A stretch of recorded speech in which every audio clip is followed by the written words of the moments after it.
The Gospels of the New Testament don't claim to be written by eyewitnesses, and in fact they were not written by eyewitnesses. The Gospel writers were living 40 to 50 to 60 years after Jesus died. They wrote the Gospels in Greek. Jesus' language was Aramaic. These Gospel writers were living in a different country. Decades later, where did they get their information from? They were not the followers of Jesus. They don't claim to be followers of Jesus, the disciples. They're written by later people, decades later, in a different language.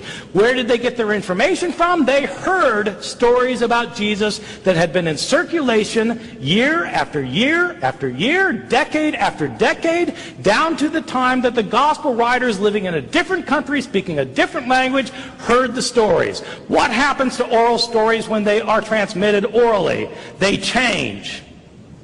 The gospel writers have discrepancies among themselves because the stories that were told and retold were changed over time, and the gospel writers themselves sometimes changed the stories. That's why there are discrepancies. That's why scholars might be able to tell you generally what Jesus was about. They can list 8 things that Jesus did, but they can't tell you the details and agree. Why can't scholars agree? Because there are so many discrepancies that the Gospels are not reliable.